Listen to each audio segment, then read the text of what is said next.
How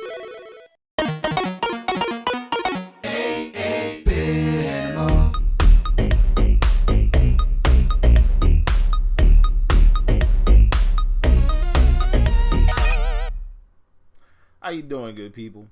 This is the 8-Bit Animal. And today we're going to talk about baseball. Now, the NES in Japan, the Famicom launched in 1983.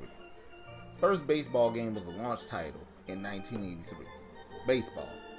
And we got that game as a launch title for the NES here in the US about 1985. And while it wasn't like the most impressive effort, it was better than a lot of that stuff that they got in the olden days, pre-NES. And for a few years, we got a couple different things. We got Bases Loaded, which was definitely a graphical upgrade. Some of the gameplay stuff is kind of wonky, just like baseball. But it was okay. Definitely graphically and sonically impressive though for that time. Then we got RBI Baseball here in the States. And when it was brought over from Japan, it was licensed by Atari. Atari got a Nintendo. They put it in a Nintendo Versus console on the arcades. And they got a Major League Baseball Players Association license. They couldn't get the league license. I'll tell you why in a second. And because of that, this is the first game that had player names in it, which was a cool thing. Then we got today's game. It's exclusive to North America. It released around opening day 1988. It had all 26 teams on it, which was different compared to the other stuff. And while it didn't have a Players Association license, it did have a league license. Today, we're going to take a look at Major League Baseball. Now, Major League Baseball was another one of these games that Atlas developed and LJN published. Thing is, this is one of the good ones. Atlas actually did a decent job with this game. Again, it doesn't have a Players Association license, but every one of the 26 teams in this game, because it's accurate for the 1987 season, have all the players represented by jersey number, of course, with a stat line that represents what they did in the previous season.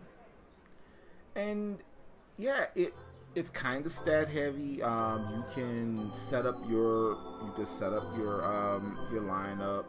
You can trade out your pitchers, stuff like that. And one of the more interesting things with this game is when you start beating up on the computer, they're going to swap out pitchers. When they run out of their pitching rotation, that's game over. If too many players get injured and they don't have any backups, that's game over.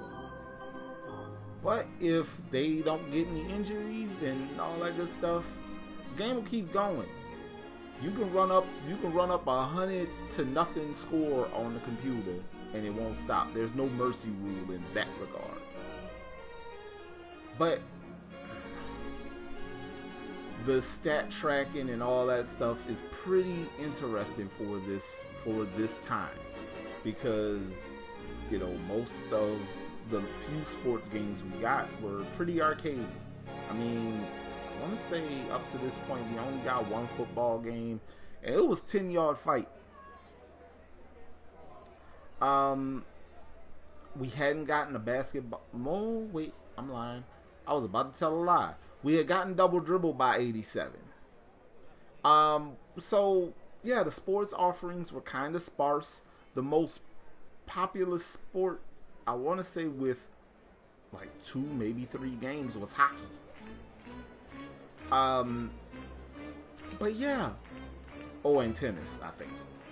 I don't remember. But yeah, that has nothing to do with what I'm trying to talk about, though. Major League Baseball is a decent baseball game, despite having that LJN logo on it. This is one of those instances where you can't judge a game by its logo. They did a pretty solid job with this title. And yeah, Atlas showed that they could make a sports game. Haven't made many since, but they could do it if they wanted to. Now, if you want a copy of Major League Baseball, like $5, like $5 to $10 is the most you'll pay for a copy of this. I've seen copies go for like 99 cents, $1.99, $2.59. Saw somebody sell one for $3.37. What? That's a wild number. They were charging tax. That's what it is. That's like the old price of a Big Mac meal. But yeah, Major League Baseball wasn't a bad game. It's an interesting little piece of history. So if you're collecting for historical purposes, this will be a game that you should have in your library next to RBI Baseball. It's a solid game. It's not going to win any beauty contests, but it's good for what it was. And around 1988, statistically, as far as stat tracking and paying attention to different strategic elements of baseball, as well as having a decent baseball game, this one was pretty solid. Yeah. But this has been the 8-Bit Animal. I'll catch you beautiful people tomorrow.